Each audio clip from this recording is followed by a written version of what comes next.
Boker Tov. Alors, on continue toujours dans l'interruption entre les téphilines de la main et les téphilines de la tête. Hier, on disait que si en cas une personne entend un kaddish ou une kedusha, au moment où il est en train de mettre les téphilines, entre les téphilines shel yad et les téphilines shel rosh, qu'est-ce qu'il doit faire? Shomé Akeoné, il doit s'interrompre en se taisant et juste penser à comme s'il répondait le Amen, mais ne pas répondre le Amen. D'accord? Si en cas il a répondu, on a dit que quand même, il ne doit pas faire la bracha de la mitzvah de téphilin. Quel est le din d'une personne qui est en train de mettre les téphilin et qui voit le kaddish qui approche méchamment et il se dit, qu'est-ce que je fais là maintenant? Il est en train, mais il veut accélérer, mais il n'aura pas le temps de tout faire. Donc qu'est-ce qu'il fait dans ce cas-là? Hein? Temporise. Il arrête quoi? Il arrête de ce qu'il faisait. Il a déjà fait la bracha, il a commencé à mettre le yad, et il entend le kaddish qui arrive dans 3 secondes. Oui, la première. Oh, moi j'ai trouvé, il y a une solution. On nous a proposé une solution ici, vous n'avez pas pensé à celle-là.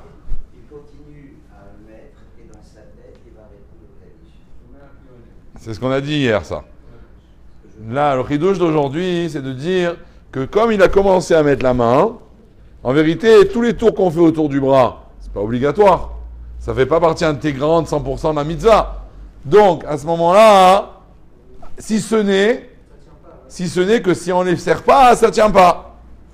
Alors, quelle est la solution? Il peut éventuellement commencer à faire un tour ou deux et le tenir dans son doigt, mettre vite le roche pour pouvoir répondre Amen au kaddish. Et après, il terminera de mettre le yad comme il faut, de faire les krichot autour de la main. Vous avez compris? Donc, si c'est possible, s'il voit que de toute façon, même ça, il ne peut pas faire, alors, comme vous avez dit, il se tait, il chomé à keoné, et il répond dans sa tête. Maintenant,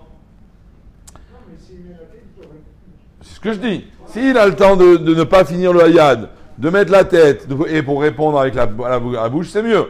Mais si même ça, il n'a pas le temps, alors il se tiendra silencieux. Alors, si en cas... qu'est-ce qui est mieux? Dans un cas où on est plusieurs personnes à mettre les tefilines en même temps, est-ce que c'est mieux qu'il y en ait un qui fasse la bracha et tout le monde mette les tefilines derrière? Ou alors, il vaut mieux que chacun il fasse sa propre bracha? Qu'est-ce que vous pensez? Pourquoi? En général, on sait que Berov Amadrat Melech, le chauffard, vous ne faites pas une bracha chacun? D'accord? Il y en a un qui fait la bracha et tout le monde écoute et yotse. Mais le téphilin, c'est une chose personnelle, individuelle. Et alors? Et alors? Et alors? Il est écrit que celui qui dit Amen suite à ce bracha, ce sera que. D'accord. Il a écrit aussi l'inverse. Il a écrit les deux. Mais bon. D'accord. Ok. Plus ou moins, je sais pas. Mais pareil, a priori, oui. Berova Madrat Meler. Donc normalement, dans une mitzvah, on devrait faire toujours la bracha. Un pour tous les autres. Les maaseh, si bien dans le talit que dans les tefilin, on n'a pas trop l'habitude. Par exemple, le kidouche. Vous ne faites pas chacun votre kidouche. On fait un kidouche tous ensemble. Et ainsi de suite. Chez les Ashkenaz, mais bon, les Ashkenaz, ils sont pas trop Berova Madrat Meler. Ils sont pas trop... Meuchadim, ils sont pas trop Meuchadim. Donc les maaseh, on pourrait faire les deux. On pourrait faire les deux solutions. Les deux solutions tiennent la route.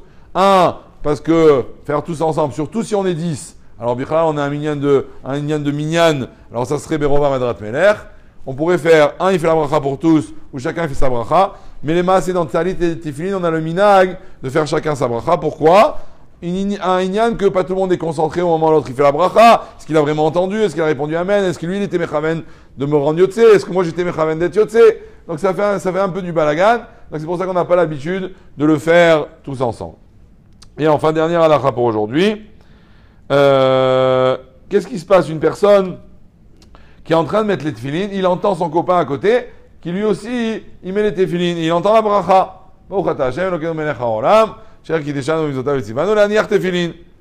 Et lui, il est en train de mettre le yad. Entre le yad et le roche. Est-ce qu'il doit répondre Amen ou il ne doit pas répondre Amen?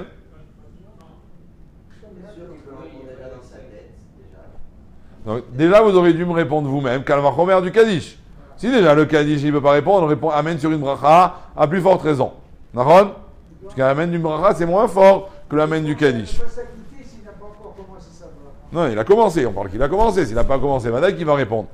Le chidouche il est qu'il y a certains poskim qui disent que comme c'est une bracha sur les téphilines, c'est pas une bracha stam, c'est une bracha sur les téphilines, donc c'est comme il est en train de faire les téphilines maintenant. Donc de même que, je te rappelle, Jackie, tu m'avais dit, celui qui a fait Netilat Yadayim, on lui dit amène-moi le sel, il ne doit pas refaire la bracha parce que c'est Asuk Beoto Inyan, il est en train de s'occuper de ce qu'il a besoin pour faire le motzi. Alors là aussi, c'est les téphilines. Alors on aurait pu croire que répondre le amen, c'est pas un problème, c'est pas un F-sec. Kamash Malan, comme vous avez dit, il vaut mieux se taire, être Mechaven le amen dans sa tête éventuellement, mais ne pas le répondre.